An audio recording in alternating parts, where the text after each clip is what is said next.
Merci d'être revenu. On va poursuivre donc nos échanges. Vous vous en doutez bien, on ne peut pas continuer à réfléchir à la santé de demain sans nous épargner une véritable réflexion autour des nouvelles technologies. Aujourd'hui, on va parler en particulier du métaverse. Alors je sais que les plus jeunes d'entre nous, sans doute les étudiants qui sont là-haut, ont déjà une idée de ce que c'est, voire ont commencé à le fréquenter, mais pour la plupart d'entre nous, ça reste très très obscur. Eh bien, j'invite un spécialiste qui va venir nous en parler, Monsieur Vincent Dosval-Bagot.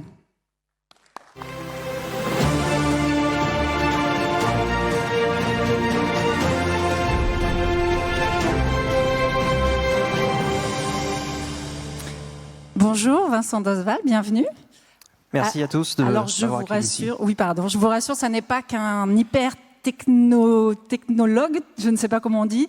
Vous êtes médecin de santé publique avant tout et vous avez cofondé un outil qui s'appelle Simango, dont on va parler dans quelques instants. Mais d'abord, je pense que pour les non-initiés que nous sommes, est-ce que vous pouvez nous expliquer ce qu'est le métaverse ?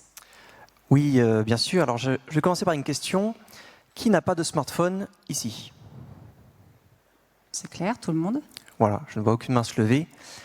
Qui sait comment rentrer dans le métaverse ? Non, qui ne sait pas comment rentrer dans le métaverse, pardon. Ok. Même chez les plus jeunes, je suis rassurée. Oui, toutes les mains sont levées. Alors je vous rassure, moi non plus, je ne sais pas trop comment y rentrer. Et ça dépend un peu de la définition qu'on donne au métaverse. Je vais vous donner la définition juste après, mais soit ça existe depuis 20 ans, avec les jeux vidéo, avec des outils comme Second Life, soit ça n'existe pas encore, et c'est ce qu'évoque par exemple Facebook, qui s'est renommé Meta, selon le nom métaverse. J'ai une définition qui est assez sophistiquée, mais que je vais vous décrire. C'est un réseau. Donc déjà, est-ce qu'il y a un ou plusieurs métaverses ? Je ne saurais pas trop répondre à ces questions-là, mais il y a plusieurs univers. Il y a un réseau d'univers en 3D. Donc ça exclut déjà les pages Internet. Le métaverse, c'est quand même assez marketing. Pour certains, en fait, c'est ce qu'on appelle l'Internet 3. Et il y a 20 ans, un smartphone, on ne savait pas ce que c'était. Eh bien, je pense que dans 10 ans, le métaverse, quand je vous poserai la même question, vous direz c'est sur le smartphone, en fait. Donc c'est un réseau d'univers 3D persistant. C'est-à-dire que si je pars et que je reviens plus tard, l'univers soit n'a pas bougé, soit a évolué en fonction de mes actions précédentes. C'est multijoueur synchrone. On est en train de faire actuellement une session multijoueur synchrone. On est plusieurs personnes. Et grâce à la vitesse de la lumière et du son, vous m'écoutez en temps réel. Et si vous envoyez des questions à Glantine, j'aurai les réponses à les questions tout de suite. Il y a une continuité de l'identité. C'est-à-dire que si je vais dans un univers ou un autre, on me reconnaît. Comme aujourd'hui dans la vraie vie, j'ai ma carte d'identité. Quand je vais quelque part, je ne suis connu que par mon identité à moi. Sur Internet, on voit que ça commence à apparaître avec se connecter en tant que Google, en tant que Facebook, en tant qu'Apple. Mais ça reste géré par des grandes sociétés et c'est assez anecdotique. En général, on a des logins et mots de passe pour tous les sites différents et on a des pseudos qui n'ont rien à voir avec notre vraie identité. Il y a aussi une continuité sur les objets et la propriété. Et c'est un terme que vous avez peut-être entendu, c'est le terme de NFT, Non-Fungible Token. Il y a eu beaucoup de spéculations, d'articles de presse, des personnes qui ont acheté un NFT du premier tweet fait par le fondateur de Twitter pour 2,5 millions de dollars, pardon. On a du mal à comprendre à quoi ça peut bien servir quand même. Oui, mais si quelqu'un a acheté, c'est que ça doit servir à quelque chose. Et il y a aussi Christie, un système de vente aux enchères, ils sont très connus dans le monde de l'art, où il y a eu une vente à 62 millions de dollars pour des œuvres d'un artiste inconnu. Et des œuvres virtuelles ? Alors des œuvres réelles, mais le certificat de propriété virtuel a été acquis pour 62 millions de dollars. D'accord. Il faut imaginer en fait que ça permet d'avoir un certificat numérique de propriété. C'est comme dans l'art, c'est assez facile à imaginer, qu'on achète une toile, même s'il y a des posters qui reproduisent cette toile. Voilà, donc il faut imaginer c'est comme ça, et je vais évoquer ce que ça peut être dans la formation après. Il y a aussi la notion d'interconnectivité, c'est-à-dire que les univers doivent se parler entre eux. Si je crée mon identité dans un univers, il doit survivre dans l'autre univers. Il y a aussi le sentiment de présence et d'incarnation. Quand on est sur Internet, on ne se sent pas vraiment incarné, on est en train d'utiliser Internet. Mais Ce qui se rapproche au plus, c'est par exemple ici, je suis incarné, je ne suis pas comme dans une visio sur Teams par exemple, où j'ai juste à désactiver la caméra et puis aller prendre un café. Voilà, j'ai pas l'impression de vraiment impliquer dans la réunion. Ici, si je pars, je pense que vous allez le remarquer. Eh bien, c'est ça aussi qu'on cherche dans le métaverse et l'immersion. Voilà ce que c'est un petit peu le métaverse. Ok. Ça nécessite des outils particuliers quand même. Il faut des lunettes, c'est ça? Alors, pas forcément. La réalité virtuelle elle permet de donner un nouvel élan à ce que c'est le métaverse, mais en fait, normalement, ça doit être accessible sur smartphone ou sur n'importe quel appareil. Alors la grande question, c'est à quoi ça peut bien servir le métaverse dans le domaine de la santé? Alors dans la santé, il faut déjà récapituler un petit peu ce qui existe en numérique en santé. Il y a tout ce qui est les données du patient, dossier patient informatisé, les logiciels médicaux en général. On peut d'ailleurs noter que souvent on a un login et un mot de passe pour les 30 logiciels médicaux dans un établissement de santé, ce qui est assez compliqué. Il y a aussi ce qui existe en formation, l'e-learning par exemple, mais aussi en formation du patient, l'éducation thérapeutique. Il y a la relaxation patient. De nombreux établissements font appel à des éditeurs pour avoir des casques de réalité virtuelle qui permettent de relaxer les patients au bloc opératoire ou pour traiter la douleur. Il y a aussi la notion de jumeaux numériques. C'est Dassault Systèmes qui est assez précurseur sur ce segment-là. C'est de recréer un patient, soit un de ses organes, soit tout le corps entier, pour pouvoir tester des molécules ou pour un chirurgien tester une procédure à faire avant de la faire en vrai. On en est encore là au début, parce que c'est très compliqué le corps humain, et des organes comme le cerveau, on arrivera peut-être un jour, mais je pense jamais à connaître sa complexité. Mais ça permet par exemple d'éviter des interactions médicamenteuses, ou voilà, d'imaginer ce que ça va donner si par exemple on a une chirurgie de la jambe à faire. Peut-être qu'on peut aussi montrer aux patients ce que ça va donner une fois que sa chirurgie sera terminée. D'accord. Il y a aussi beaucoup de choses sur la santé mentale, le traitement des phobies. Donc on a beaucoup d'éléments qui existent en numérique en santé, et l'objectif de faire un métavers, c'est de concentrer ces outils, de les interconnecter pour, il faut imaginer une sorte d'hôpital virtuel, parce que le jumeau numérique s'applique aux patients, mais s'applique aussi à l'hôpital. Votre hôpital peut être recréé en virtuel, que ce soit avec des casques ou autrement, pour imaginer les flux des patients, les flux des soignants, savoir s'il faut ouvrir un service, en fermer un autre.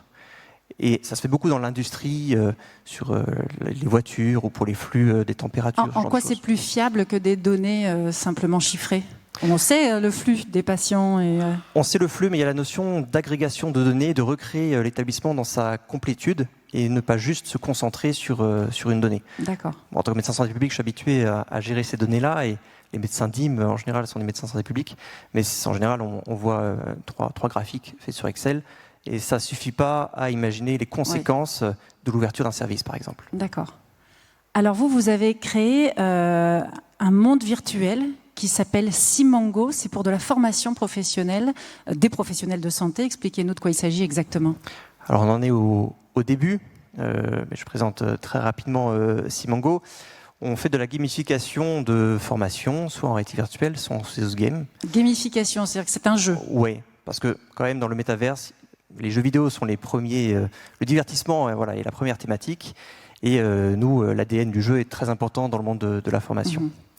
Donc gamification de formation et les casques de réalité virtuelle. Aujourd'hui, on a 300 clients, privé, public.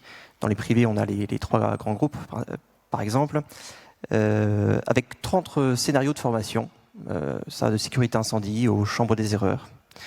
Et on a 800 casques de réalité virtuelle déployés. Voilà, on existe depuis 5 ans, 30 salariés, basés à Rennes.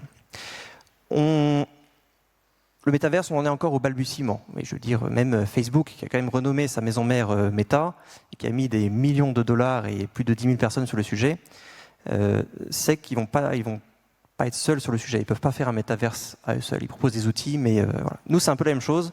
Il va falloir qu'on discute avec des acteurs pour mettre en place progressivement ce métaverse, mais avec déjà nos clients et les casques de réalité virtuelle en place, on se rapproche pas mal de ce que ça pourrait être le métaverse. Mais on a du coup une roadmap qui est assez claire, qui est celle déjà d'être sûr que tout fonctionne sur plusieurs appareils, ce qui n'est pas évident. Même sur Internet, parfois ça ne marche pas bien sur smartphone ou ça ne marche pas bien sur ordinateur. Il y a la notion d'identité d'avatar que j'évoquais tout à l'heure. Eh bien, il faut dépasser, dans le monde professionnel, c'est assez logique d'être incarné par son identité réelle, mais on voudrait aussi rajouter la notion d'avatar, puisque pour ceux qui ont joué aux Sims, tout le monde apprécie de se recréer physiquement dans ce type d'outil. Et ça permet aussi de s'incarner. Quand on joue sur ordinateur, on voit son personnage qui nous représente se déplacer. Pour l'anecdote aussi, ça permet aussi de récompenser le joueur en lui offrant par exemple des vêtements ou des chapeaux, parce que je ne sais pas si vous êtes utilisateur de jeux vidéo gratuits sur smartphone, mais ils ont beau être gratuits, ils gagnent des milliards de dollars simplement en vendant des vêtements pour les avatars. Donc voilà. Est-ce que vous avez des images à nous montrer ou pas? Alors, malheureusement non, mais je vous invite, parce que je n'avais pas prévu, mais à aller sur le site Simango si ça vous intéresse. Vous êtes dans un stand là, Tout à fait, on est exposant, il ne faut vraiment pas hésiter à venir tester les casques, ça prend 2 minutes et il faut se rendre compte de ce que c'est les casques de réalité virtuelle. Alors, pour que tout le monde comprenne bien de quoi il s'agit, j'aimerais que vous nous décriviez cette chambre des erreurs et à quoi elle sert. Alors, on a notre scénario principal, donc qui est la chambre des erreurs. Je pense que vous connaissez le concept de chambre des erreurs physique. En général, c'est une salle qui est dédiée dans un établissement de santé. C'est souvent fait fin novembre pendant la semaine de sécurité patient. Et les soignants sont invités à venir, en général de manière volontaire, à trouver des erreurs placées artificiellement par les services qualité ou d'hygiène de l'établissement, ou aussi la pharmacie. Et les soignants sont invités à trouver ces erreurs, comme par exemple un bracelet qui n'est pas au bon nom du patient, ou un flacon de solution hydroalcoolique qui est périmé. Et donc les soignants notent sur un petit bout de papier ce qu'ils ont trouvé et comparent avec l'encadrant à l'extérieur s'ils ont bon. Et on avait en 2017 fait un prototype, un congrès d'hygiène, de chambres des erreurs en réalité virtuelle. Et sur les 200 personnes qui ont testé, la moitié ont demandé combien est-ce que ça coûte et comment je peux avoir ça dans mon établissement. Donc c'est pour ça que la société a été créée juste après. Donc en fait, le soignant se construit un avatar, avec les lunettes virtuelles, rentre dans cette chambre des erreurs et fait exactement le même... il constate les erreurs ou pas. Quel est l'intérêt par rapport à ce qui se passait avant pour le soignant? Alors, que ce soit l'informatique en général, mais la réalité virtuelle apporte encore un petit peu plus. Déjà, l'aspect, on est immergé, on est dedans. Donc, on oublie l'extérieur et ça se voit tout de suite pour les personnes qui testent. En fait, elles se rendent pas compte au congrès. Parfois, ils lèvent le casque, ils disent mais tout le monde est parti, je me suis pas rendu compte. Donc, il y a vraiment une sensation d'immersion qui est là.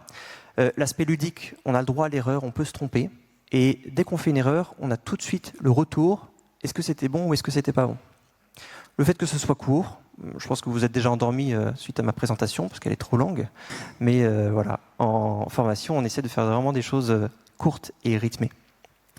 Et puis il y a l'attractivité, il y a vouloir essayer ce type d'outil, mais on sait que c'est efficace dans la formation. Donc il y a une notion quand même d'efficacité qui, toute la littérature scientifique apparaît pour démontrer que c'est efficace, mais c'est au moins aussi efficace que la formation classique, voire plus efficace sur certains éléments d'une échelle qui s'appelle Kirkpatrick, qui est spécifique à la formation. Et les soignants font ça quand ils veulent, en fait, ils peuvent s'approprier l'outil et... Oui, l'objectif c'est d'avoir aujourd'hui une infirmière, par exemple dans la salle de pause, elle sait qu'elle doit suivre sa formation dans les 2 mois à venir, elle met le casque de réalité virtuelle, idéalement de manière autonome, il faut que ce soit le plus simple possible. Si c'est compliqué, c'est un frein et c'est vraiment pas ce qu'on souhaite. Donc il y a toujours une démarche d'amélioration de l'expérience utilisateur. Elle met le casque, elle fait la formation qui lui a été assignée, et puis au bout de 30 minutes, elle peut discuter avec ses collègues pour dire « Ah, moi j'ai fait 86%, est-ce que tu as trouvé cette erreur-là ?» Et voilà, l'idée c'est vraiment d'utiliser ça tout au long de l'année. C'est pas juste une action ponctuelle. Il faut vraiment que ça devienne un outil de formation commun. Moi-même, j'aurais aimé avoir ça dans ma formation de médecin. Ouais. Mais je pense que dans 10 ans, ce sera vraiment habituel de se former de ce format-là. Alors tout le monde ira voir sur votre stand. Et pour ceux qui seraient intéressés, le prix de ce type d'outil? Il faut compter à peu près 9 000 € par an. Et vous avez un accès pendant l'année en illimité. Donc on cherche vraiment à faire un usage tout au long de l'année. Merci beaucoup, Vincent Dosval. Merci à vous. Merci.